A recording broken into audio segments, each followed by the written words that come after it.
the sociopath in a silk suit. Most people wake up and check the weather. Arthur Sterling woke up and decided what the weather was going to be for everyone else. If Arthur was in a foul mood, the stock market felt it by noon. If he felt slighted, a construction project in Midtown stopped by 2 p.m. My name is Kalen, and tonight we're looking at the anatomy of a monster. You see, Arthur Sterling didn't just want to be rich. He wanted to be inevitable. He was the kind of man who bought a 19th century historic brownstone just to tear it down. Because for exactly 4 minutes every July, it blocked the direct line of the sunset from his office window. He didn't need the light. He just hated that something existed without his permission. He had a saying that he'd whisper to his reflection while adjusting his $10,000 silk tie. There are players, and there is the playground. Everyone I know is just dirt that I haven't paved over yet. But every empire has its cracks, and usually those cracks are the people we think are too small to notice. In Arthur's orbit, there were 2 women who saw the man behind the mask. First, there was Sarah, his executive assistant. Sarah was more of a human hard drive than an employee. She knew his blood type, his offshore passwords, and the names of the judges he had on his payroll. She also knew exactly how many grains of sugar he liked in his coffee, which didn't matter because he'd inevitably throw it back at her if it was even 1 degree below scalding. Sarah had a way of standing perfectly still while he screamed at her, her face a mask of stone. Arthur thought it was fear. He didn't realize it was calculation. Then there was Elena. Arthur didn't call Elena his girlfriend. In the privacy of their glass-walled penthouse, he called her Option 3. It was his little joke. She was his 3rd favorite thing to look at, falling right behind his real-time stock ticker and, of course, his own reflection. Arthur was a psychological sadist. He didn't just mistreat Elena. He dismantled her. He would buy her a stunning $30,000 couture gown for a gala, wait for her to twirl in front of the mirror, and then sigh. "It's adequate, Elena, but you're breathing a bit heavy today. It's distracting my focus. Go wait in the car. I'll come down when I'm ready." He had a ritual.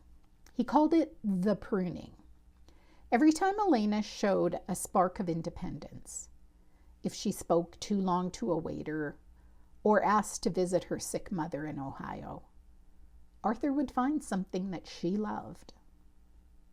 One night, it was a porcelain music box, a gift from her late father. He held it over the marble floor, his eyes dead. "Objects are replaceable, Elena," he whispered, his voice like a silk pulled over a razor blade. "And in this house, you are just an object. Remember your place." Then he let it go. The sound of the porcelain shattering was the only music in the room for a long time. He made her watch him sweep the pieces into the trash. He wasn't just breaking things. He was breaking her will. He thought he was teaching her obedience. He didn't realize he was teaching her how to be as cold as he was. The turning point, the moment the monster finally created his own hunters, happened after a disastrous board meeting. Arthur had been embarrassed by a younger rival, a tech disruptor who called Arthur a dinosaur in a nice suit in front of the press. Arthur came home looking for a dog to kick. He stormed into the kitchen and found Sarah and Elena. They weren't working. They weren't crying. They were talking. They were sharing a rare, quiet moment of laughter over a glass of wine. To a sociopath, laughter is a conspiracy. Arthur lost it. He didn't scream. He became eerily quiet. He walked over to a pedestal holding a Ming Dynasty vase, a piece worth more than a suburban house. Without breaking eye contact with Elena, he hurled it at the wall between the two women. A jagged shard of priceless ceramic sliced Sarah's cheek. A thin line of crimson bloomed across her skin. Arthur didn't apologize. He didn't even look at the blood. He looked at Sarah and said, "Clean that up. You look messy. It's unprofessional." Then he turned to Elena. "And you, go upstairs and put on the diamonds I bought you. We're going out. I need something pretty on my arm to remind people why they envy me. Move." When he left the room, the silence was heavy. Sarah didn't sob. She reached for a silk napkin, one of Arthur's favorites, and used it to wipe the blood from her face. Elena knelt down and picked up a jagged, razor-sharp piece of the vase. "He thinks we're just things," Elena whispered, her voice trembling.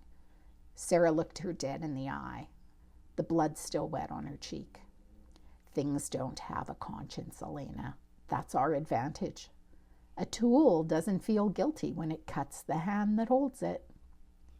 That was the night the alliance was born. 2 weeks later, the sterling 50th anniversary gala. The ballroom was a sea of black ties, Boulanger champagne, and the smell of old money. Arthur stood at the gold leaf podium, looking like a king who had never known a day of doubt. He began his speech about legacy. "I have built this empire on the pillars of strength, vision, and uncompromising integrity," Arthur boomed, his voice filling the hall. But as he spoke, something shifted. The massive projector screen behind him, which was supposed to show a montage of his skyscrapers, flickered. Suddenly, the audio hit the speakers like a lightning strike. It wasn't the pre-recorded orchestra music.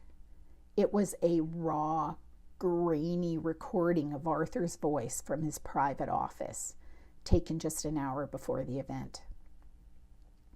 "You think I care about the charity, Sarah?" The recorded Arthur sneered. The volume was so loud the champagne flutes vibrated.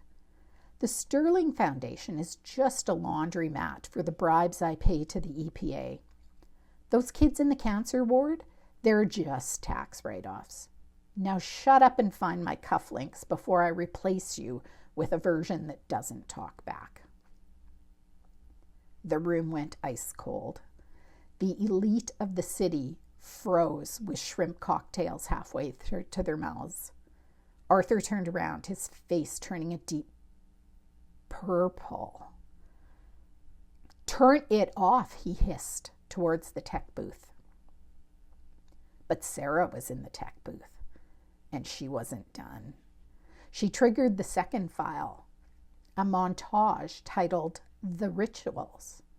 Video after video captured by hidden cameras Elena had placed in the penthouse. The world watched as Arthur Sterling smashed Elena's belongings. They watched him pour wine over her head for interrupting him. And then the final blow. A video showed Arthur in a dark parking garage, handing a thick envelope of cash to a man in a hoodie. The audio was clear. "The witnesses to my son's hit and run. Make sure they don't show up in court. I don't care what it costs." Arthur screamed. He lunged towards the stage, trying to grab the microphone. "I'll kill you. Do you know who I am?" That's when Elena stepped onto the stage. She wasn't wearing the $30,000 dress. She wasn't wearing the diamonds.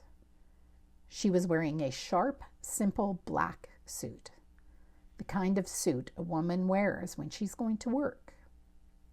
She walked straight up to the microphone.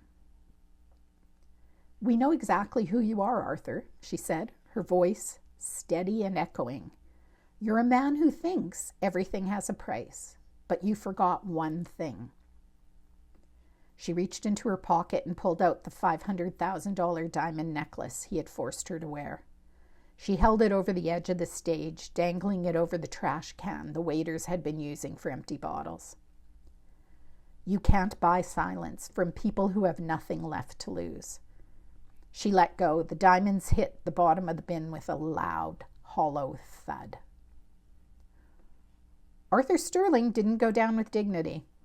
He was dragged out of his own gala in handcuffs, screaming about lawsuits and his legacy, while the very people he had bullied for decades filmed the meltdown on their iPhones. The video went viral before he even reached the precinct. But the real masterpiece wasn't the video. It was Sarah's paperwork. While Arthur had been practicing his speech that afternoon, Sarah had been liquidating. She didn't just steal his money. That would have been too simple. She used his digital signature, which she had recorded months ago, to transfer every single property he owned, the $50 million penthouse, the Hamptons estate, the private jet, into a blind trust. The beneficiaries? Well, they were the family of the girl his son had hit and a dozen domestic violence shelters across the state. By the time Arthur's high-priced lawyers reached the jail, they realized they weren't being paid. Arthur Sterling was, on paper, technically homeless. The last time anyone saw Sarah and Elena, they were at a small sun-drenched diner in New Jersey. Sarah had a small fading scar on her cheek, a badge of honor. Elena was eating a burger, leaning back in her chair, watching a sunset that no one was blocking. Arthur is currently serving 15 to 20 in a state facility. He doesn't have a silk suit anymore. He doesn't have a view. And every night at 3 a.m., in the echoing silence of his cell, the only thing he hears is the sound of his own voice, recorded on a loop, reminding him of exactly what he lost. Because in the end, Arthur was right about one thing. Objects are replaceable. But people eventually find their voice. Thanks for joining me after midnight. I'm Kalen. If you've ever worked for an Arthur Sterling or known an Elena, maybe it's time to stop being the dirt and start being the crack in the pavement. Sleep well.